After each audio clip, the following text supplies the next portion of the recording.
Hello बच्चों, प्यारे बच्चों। जैसा कि आप लोग जानते हैं कि आप लोगों की यूपी बोर्ड के जो एग्ज़ाम्स है वो आ चुके हैं। इसलिए मैं आपके लिए कुछ ऐसे क्वेश्चन लेकर आऊँगा जो बहुत ही इम्पोर्टेंट हैं और जो हमेशा एग्ज़ाम में आते हैं।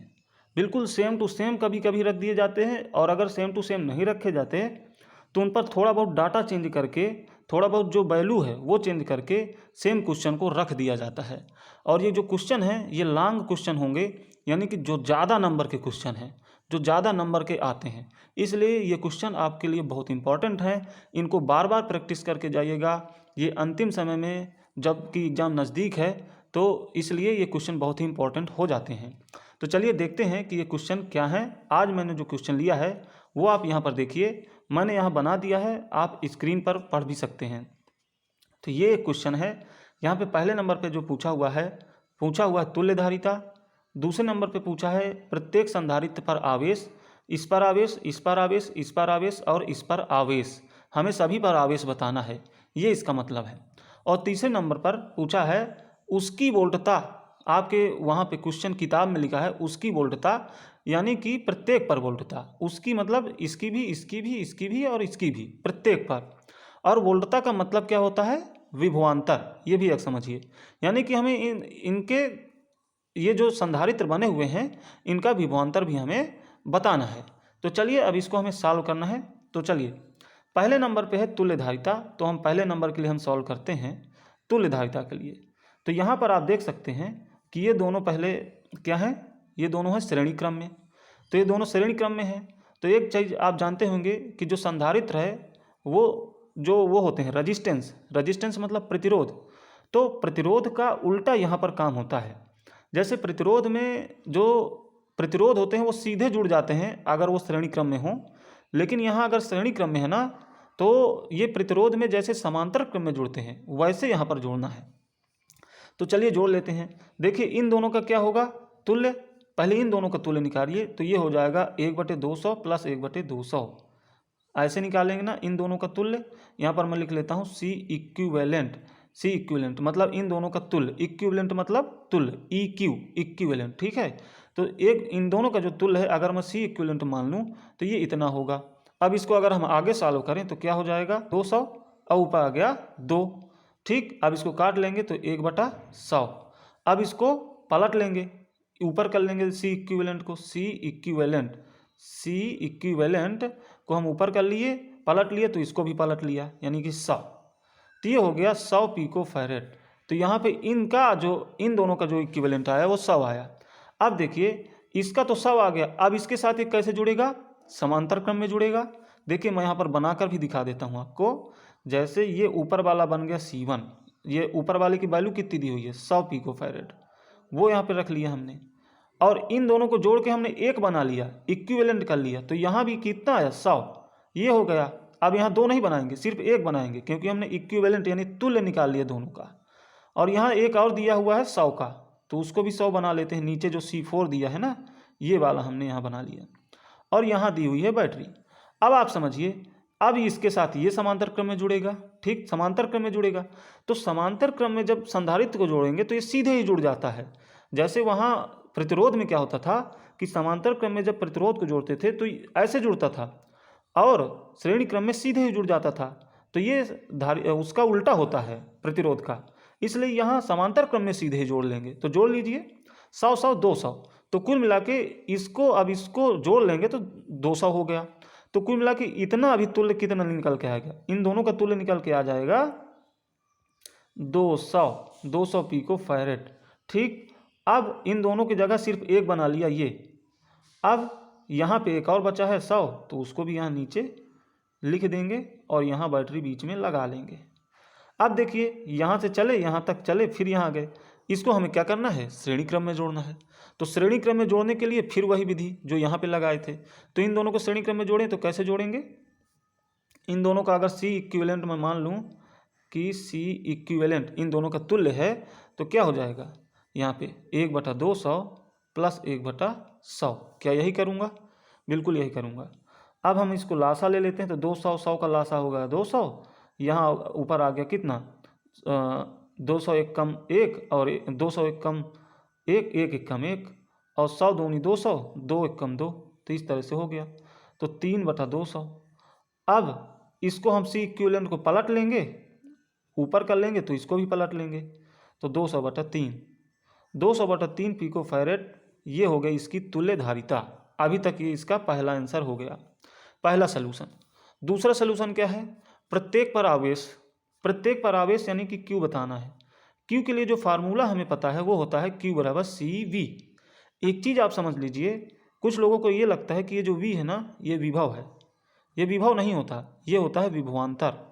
ये क्या होता है, ये होता है विभवांतर, विभव नहीं, विभव गलत है। अच्छा, विभवांतर और विभव में क्या अंतर होता है वो समझिए।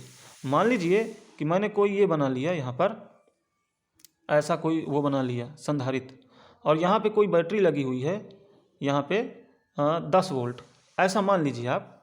तो यहाँ पर अगर ये 10 वोल्ट है और यहाँ पे ये 0 वोल्ट मैं ले लेता हूँ, तो यहाँ आगे यहाँ पर भी 10 वोल्ट ले सकता हूँ, आगे यहाँ पे बढ़ा के 0 वोल्ट ले सकता हूँ। ठीक, तो एक चीज़ आप समझिए, इन दोनों का अंतर विभवांतर होता है, और किसी एक को बस ले लूँ तो ये क्या होता है, ये विभव होता है। तो आप समझ के चलिएगा कि हमें विभवांतर यहाँ लेना है, इन दोनों का अंतर। अभी अगर यहाँ पे कुछ और होता ना, जैसे यहाँ 2 होता, तो यहाँ पे 10 - 2 यानी विभवांतर, इन दोनों का अंतर 8 वोल्ट विभवांतर। यहाँ 8 रखते, ना कि किसी एक को, यानी 10 को नहीं रख सकते थे, ना ही 2 को। इन दोनों का अंतर 8 वोल्ट। तो ये समझिए कि ये विभवांतर होता है, ये विभव नहीं होता। ठीक, तो चलिए अब हम यहाँ पर क्या करें। दूसरे पर हमें आवेश पूछा हुआ है, तो आवेश कैसे निकलेगा, ऐसे Q = CV। लेकिन इसके लिए हमें विभवांतर चाहिए। मतलब अगर इस पर C1 पर अगर आवेश निकालना है तो C1 का विभवांतर क्या होगा, तो विभवांतर तो हमें पता नहीं, और विभवांतर ही तो हमसे पूछा हुआ है तीसरे नंबर पे कि प्रत्येक पर पहले विभवांतर बताओ। विभवांतर मतलब वोल्ट था। ठीक, तो पहले हमें विभवांतर ही निकालना पड़ेगा, बाद में आवेश निकाल पाएंगे। तो पहले हम तीसरे नंबर को सॉल्व करेंगे, बाद में दूसरे नंबर को सॉल्व करेंगे। तो ठीक है, अगर हमें Q नहीं पता ना, तो हम इसको मान लेंगे, ठीक है, कि यहाँ पर Q आवेश, यहाँ पर मान लीजिए Q1 आवेश है, यहाँ Q2 आवेश है, यहाँ Q3 और यहाँ पर Q4 आवेश है, ऐसा हम मान लिया। ठीक, चलिए अब आगे क्या, चूँकि यहाँ 300 वोल्ट है, तो यहाँ पे 300 वोल्ट यहाँ भी मान सकते हैं, 300 वोल्ट यहाँ भी मान सकते हैं। अब यहाँ 300, तो यहाँ 0 वोल्ट, यहाँ भी 0 वोल्ट मान सकते हैं। एक चीज़ समझ लीजिए, जैसे यहाँ पर बैटरी में इस सिरे पर 300 वोल्ट का विभव है, तो ये 300 वोल्ट हम सर्किट पर आगे भी बढ़ा सकते हैं, और जब तक बढ़ा सकते हैं जब तक कि बीच में कोई संधारित्र ना आ जाए। जैसे यहाँ पे बीच में कोई संधारित्र नहीं मिल रहा, तो यही 300 मैं आगे कहीं भी ले सकता हूँ। मैं इसको यहाँ भी ले सकता हूँ कि अब यहाँ 300 वोल्ट, तो यहाँ भी आगे 300 वोल्ट का ही विभव है। ठीक, लेकिन अब बीच में संधारित्र जैसे ही पड़ गया, तो अब इसको आगे नहीं हम बढ़ा सकते कि आगे भी 300 है, तो ऐसा नहीं है। अब जैसे इधर आए, तो इधर 0 वोल्ट है, तो बीच में कोई संधारित्र नहीं है, तो इधर भी 0 वोल्ट में मान सकता हूँ, या होता ही है, मानना क्या है। ठीक, अब इधर देखिए, अब इधर फिर बीच में पड़ गया संधारित्र, तो यहाँ भी अब ये 0 आगे नहीं बढ़ेगा। तो हम यहाँ तक तो अपना डिसाइड कर लिए, लेकिन इसके बाद डिसाइड नहीं कर पाएंगे कि इधर क्या विभव है। तो इधर हमें मानना पड़ेगा। मैंने मान लिया कि ये x वोल्ट है। ठीक, तो अगर यहाँ x वोल्ट है, तो यहाँ भी x वोल्ट। क्यों, क्योंकि बीच में अभी भी कोई मैंने बताया कि जहाँ तक कोई संधारित्र ना पड़े तब तक हम इसको बढ़ा सकते हैं। बीच में कोई संधारित्र नहीं, तो x वोल्ट यहाँ, इधर भी बीच में कोई नहीं, तो x वोल्ट यहाँ। अब देखिए, यहाँ का भी हमें नहीं पता। क्यों, क्योंकि x यहाँ तो ले लिए, लेकिन बीच में पड़ गया ये संधारित्र, इसलिए x यहाँ नहीं ले सकते। इसी तरह 300 यहाँ है, लेकिन ये बीच में संधारित्र पड़ गया, तो यहाँ 300 भी नहीं ले सकते। तो यहाँ हम कुछ मान लेते हैं, मान लीजिए y। ठीक, तो इस तरह से हुआ। अब देखिए यहाँ पे Q1 क्या हो जाएगा, Q1 आसानी से निकाल सकते हैं, Q = CV सूत्र से। Q = CV सूत्र होता है, तो Q = CV। तो इसका जो विभव दिया हुआ है, इसका जो ये दिया हुआ है धारिता, वो C1 दिया हुआ है, तो यहाँ C1। और विभवांतर, ये विभव नहीं है, विभवांतर है। अभी मैंने बताया कि विभवांतर है, तो चलिए विभवांतर लिखते हैं, यानी इन दोनों का अंतर, तो x - 300, x - 300। एक चीज़ समझिए, और सॉरी आपको दिखाई नहीं दे रहा, मैं थोड़ा इसको इधर कर लेता हूँ, अब आपको दिखाई दे रहा होगा। चलिए अब देखिए, यहाँ पर जो Q1 है वो इस सूत्र से, Q = CV सूत्र से Q1 = C1 x - 300। ठीक है, अब समझिए यहाँ पर आगे क्या है, कि एक चीज़ है, कुछ लोग को लगता है कि यहाँ 300 माइनस एक्स क्यों नहीं किया, एक्स माइनस 300 क्यों किया। तो एक चीज़ ये समझिए, हमेशा बड़े में से छोटा घटाते हैं, तो इसको अभी हम बड़ा ही मान के चलेंगे जब तक हमने माना हुआ है। अभी हमने इसको माना है, अभी हमें रियल में नहीं पता कि यहाँ पर क्या आएगा, तो इसको हम बड़ा मान के ही चलते हैं। जो भी हम मानते हैं उसको बड़ा मानते हैं, ठीक है। चलिए, अब ये हो गया। Q2 क्या हो जाएगा, ठीक। अब देखिए Q2 पे क्या हो जाएगा, तो Q2 है यहाँ पे C की जगह हम लिखिए C2 और इसका विभवांतर x माइनस वाई। और Q3 क्या हो जाएगा, इसी तरह Q3 हो जाएगा इस पर विभवांतर और इस पर जो भी धारिता है, तो C3 और इसका विभवांतर y माइनस 300। और Q4 क्या हो जाएगा, तो Q4 हो जाएगा इसकी जो धारिता है और इस पर विभवांतर x माइनस 0, ठीक। अब सोचिए, यहाँ पर एक जंक्शन मिल रहा है और इस जंक्शन पर हमें Q1, यहाँ पर आगे बढ़ेंगे तो Q1, इस जंक्शन पे, इसी जंक्शन पे हमें Q2 और इसी जंक्शन पे हमें Q3। तो जो जंक्शन लॉ होता है ना, जंक्शन लॉ के हिसाब से जितना भी एक जंक्शन के अंदर हमें आवेश मिलेगा उन सभी का जो योग है वो होता है 0। तो Q1 प्लस ये वाला Q2 प्लस ये वाला Q4, ये जो हमें मिले एक जंक्शन के अंदर, ये हमें क्या मिलेंगे, टोटल मिला के 0 देना पड़ेगा। तो ये 0 हो गया। अब हम यहाँ से Q1 की वैल्यू, यहाँ से Q2 की वैल्यू और यहाँ से Q4 की वैल्यू रख लेना है। तो Q1 की वैल्यू क्या है, C1 x minus 300 plus Q2 की वैल्यू क्या है, यहाँ पे C2 x माइनस वाई और यहाँ पे Q4 की वैल्यू क्या है, C4 x माइनस 0 और ये टोटल किसके बराबर, 0। तो यहाँ से इसको अब हम आगे सॉल्व करेंगे। चलिए सॉल्व करते हैं। देखिए पहले इसकी वैल्यूज भी रख लेते हैं हम। C1 की वैल्यू भी रख लीजिए, C2 की वैल्यू रख लीजिए, C4 की वैल्यू रख लीजिए।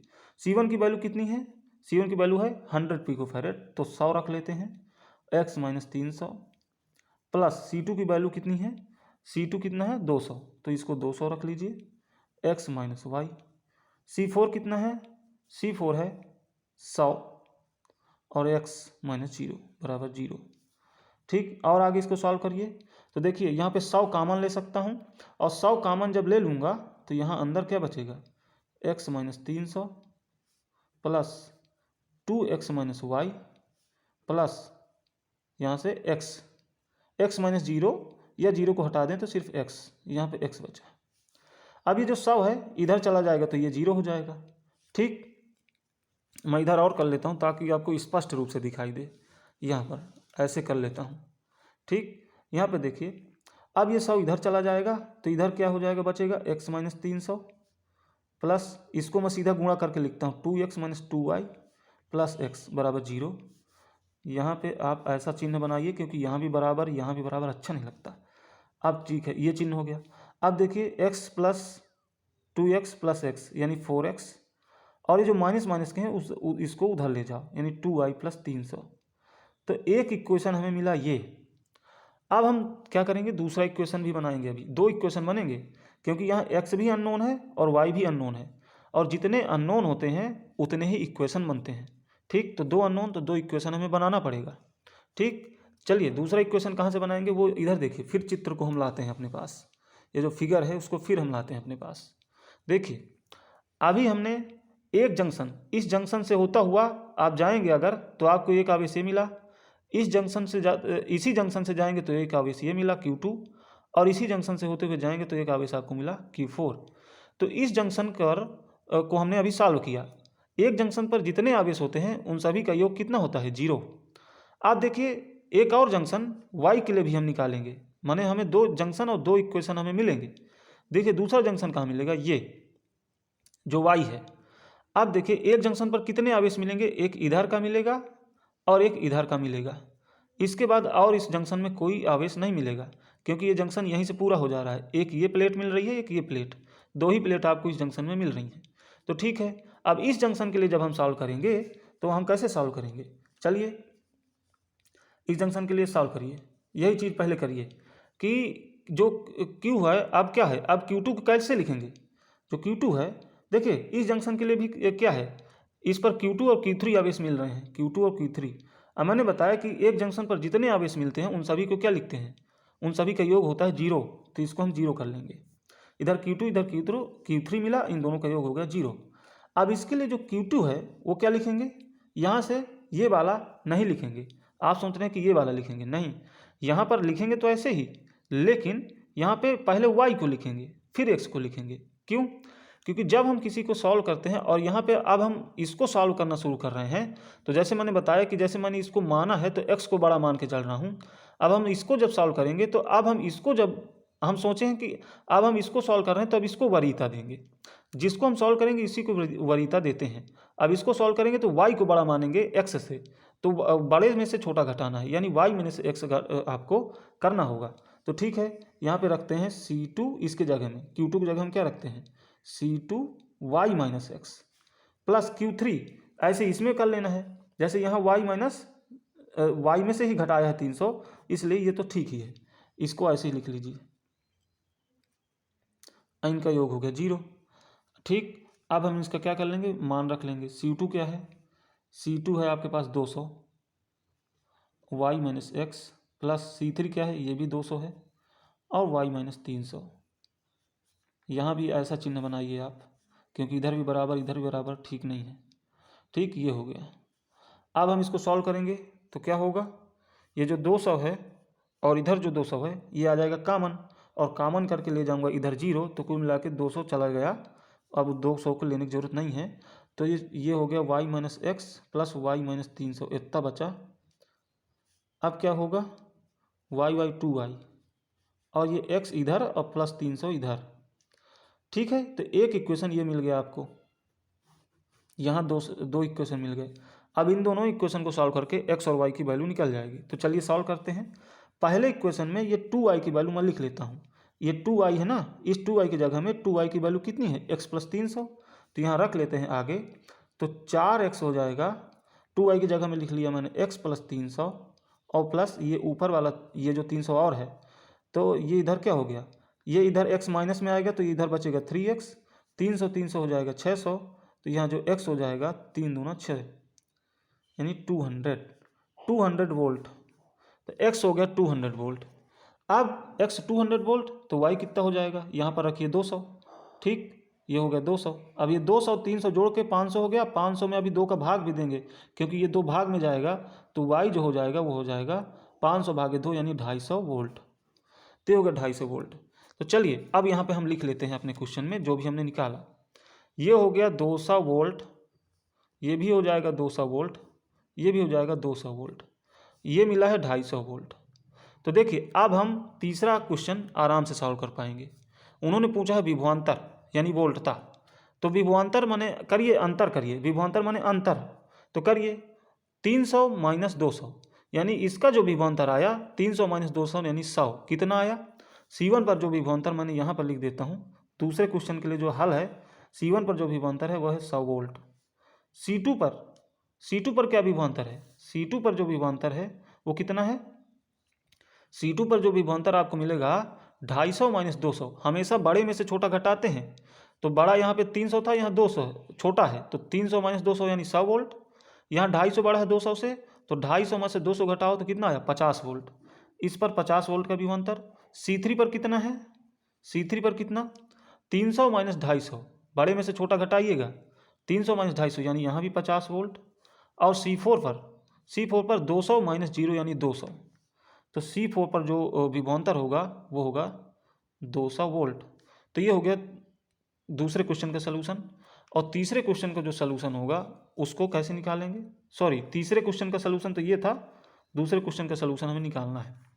प्रत्येक पर आवेश, तो इस पर हमने आवेश माना था Q1, तो Q1 निकालिए C1 ये वाला, इसके जो विभवांतर है, मैंने बताया ना कि ये विभवांतर है CV, या फिर यहाँ भी रख सकते हैं Q1 बराबर C1 x माइनस 300, यहाँ पे रख सकते हैं।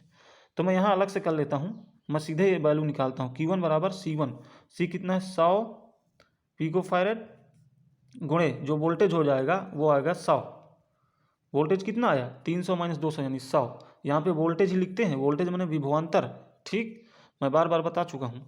तो यहाँ पे जो Q1 होगा वो हो गया 10⁴ गुणे, पिको का मतलब क्या होता है 10⁻12 फैरेड, ऐसे ही तो होता है ना। और ये वोल्ट हो गया, तो ये वोल्ट भी लिख लगेगा।